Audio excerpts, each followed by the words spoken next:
We now get back to Parliament, where our able team is getting reactions from members of Parliament after the DP was ousted by the National Assembly. 281 members of Parliament voted to oust the DP, and let's cross over and listen in. Leadership position, the public office of that level will be able then to demonstrate high level of nationalism and respect both those higher and below them. And he was given the responsibility of reviving the coffee and the tea sector. Nandi Hills is one of the areas that falls under that purview. Are you satisfied with what he did? I appreciate what he tried to do, but I can tell you even in Nandi Hills right now, we're still gripping with the issue of the bonus. In fact, there was quite a while we were not able to sell tea.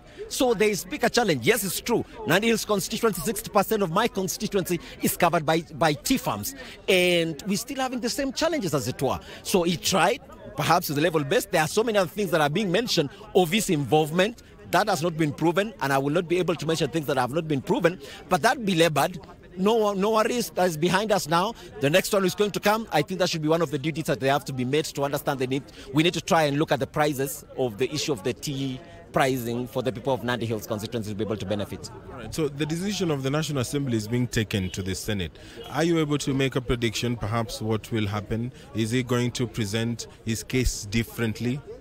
I hope he will, but I can tell you, yes, we had 281 votes that voted for yes. Had it been a secret ballot, it could be even higher. Many of those people who had to shift, to change camp almost immediately is because they are fearing the effects from the, from the ground, from the bosses from the ground. As it's going to Senate, I believe that he will be able to defend himself. All those senators have been watching the behavior of the deputy president. They will make it out, but I'm almost certain the behavior of what you've seen today, the vote that has happened in the National Assembly, it will not be far of what is going to happen in the Senate. So how would you rate the Deputy President out of 10? I would rate him 4. Why 4? Because I believe that also there is some part that he did very well. He tried to work hard as a Deputy President, but there are also several things that I believe he had a lot of shortcomings as well that makes me believe he had to lose the 6 points. Thank you very much. Thank you very much. Thank you very much. Mheshimiwa, you're live on KBC Channel 1. Introduce yourself to Kenya. So Geoffrey Wandeto, Member of Parliament, Teto constituency, that is in Nyeri County, and I'm one of the 44 members of Parliament who has this evening proudly voted no. Because we do not think that the grounds that were brought in the House are sufficient, to remove the person of the Deputy President. I also think that if you look at what the average Kenyan on the street think, they do not see this as a priority. They say the same during public participation, and the country has other heavier and matters that we should be attending to. The state of the economy, some of the things that are happening within our country, some of the scandals that we are talking about, the rollout of the social health insurance, the rollout of the new university model. These are the things that we should be spending time discussing. Also, if you look at what Wananchi said during public participation, I do not see that incorporated. So what I feel is that the Deputy President has been lynched. It was a mob justice of some sort this evening, and we are hoping that when this matter goes to the Senate, because it has failed at the National Assembly, and the Senate, knowing that it is a real trial chamber for this matter, we hope that they are going to look at this matter in a just way. They are going to be fair. They are going to give it the depth, and the critical look that it deserves. And we are hopeful that the Deputy President is going to get justice in the Senate, because I think, what I feel happened this evening really is unfair. Thank you. Thank you very much, Mheshimiwa. Karibu, you are live on KBC Channel 1. Introduce yourself to Kenya. Honorable Zamzam Mohamed, the Mombasa County MP. One of the allegations that was leveled against the Deputy President is that he was not a unifying factor, that he promoted what many perceived to be, a section instead of the whole country as a whole. As a member of Parliament, are you convinced that the decision that you have made today will go down in history as the right one? Actually, today I'm the happiest woman in the world, When I remember and think of 2007, 2008, post-election violence. You know, it was one tribe against 42 tribes, and wouldn't love to go back to that place again. But I want to tell Honorable Rigathi Gachagua, you were given this opportunity by Kenyans to show, you know, for you to unite Kenyans, you know. It was not for you to take this opportunity just to think about one region of the country. You know, he's banning Kenya, and I want to tell him, I don't feel sorry for him because he brought this to himself. You know, we are all Kenyans. Kikuyus are everywhere. We are married to them. They are married to us. You know, they are everywhere in this country. But when he kept on talking about Mlima, Mlima, Mlima, he was leaving other Kenyans out of the national cake. And we felt that even as people from coast areas, it was very unfair to us, because when you look at Mombasa County, actually we were the number one, the best tax collectors in Kenya. And being number one would also wish to get the fair share of the national cake. Lakini Rigathi unamsikia tu anazungumza mlima, mlima, mlima, mlima. Mara anatukana kina mama prostitute. How do you call someone's wife prostitute? We mke wako unamuita bishop, lakini mke wa mwenzako unamuita prostitute. Kwa hiyo mimi nataka nimwambie Rigathi, hatukuonei. Badilisha tu tabia, badilisha kauli mbovu. Hatumuonei kabisa. Asante sana. All right. And finally, the relationship between the executive and the legislature going forward, are we expecting a smooth relationship? Because over the last couple of months there have been accusations by a section of Kenyans that the legislature is sometimes acting as an appendage of the executive. No, us we are giving our best. Ukiangalia bunge, we are doing our best. It's not that we've been compromised by the executive, no.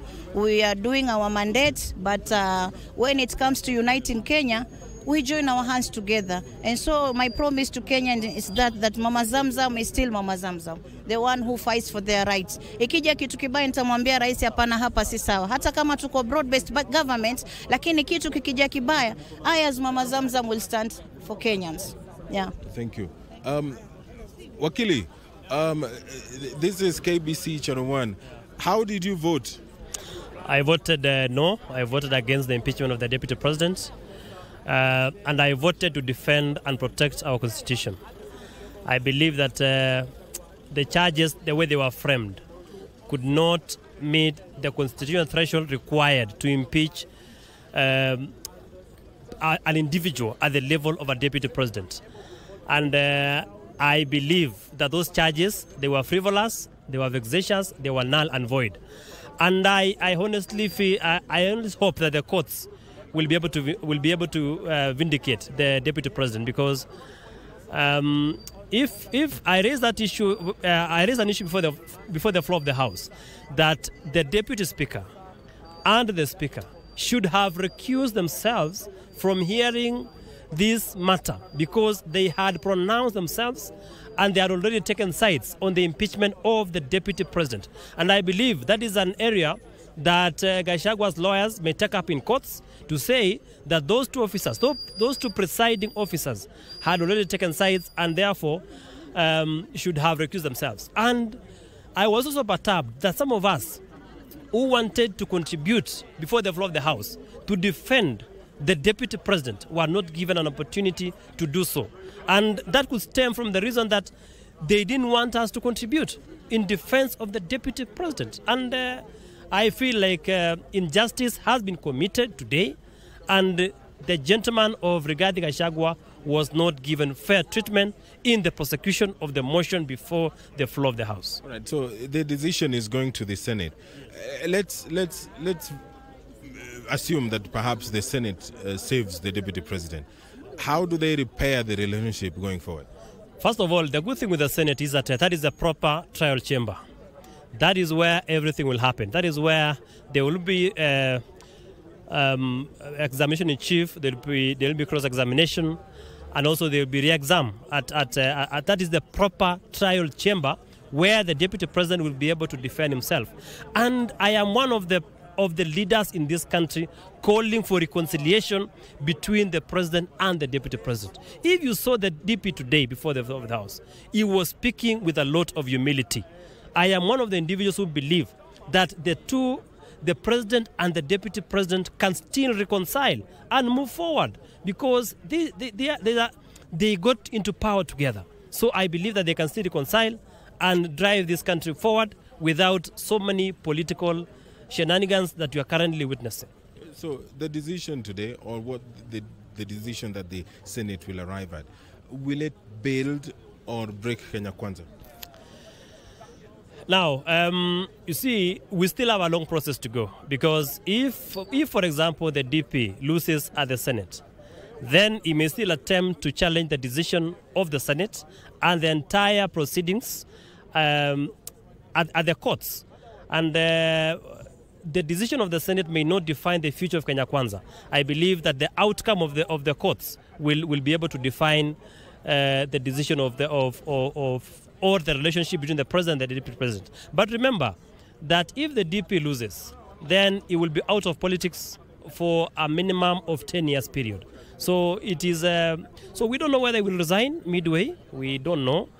But he said he will not resign, so he may choose to go all through to the courts, the Supreme Court, to get a decision that he thinks is fair, or he may choose to resign. So the options are up to him. Would you advise him to resign? If he has reason to believe that the courts will not listen to him, and that decision and the courts will rule against him, then I would advise him to resign.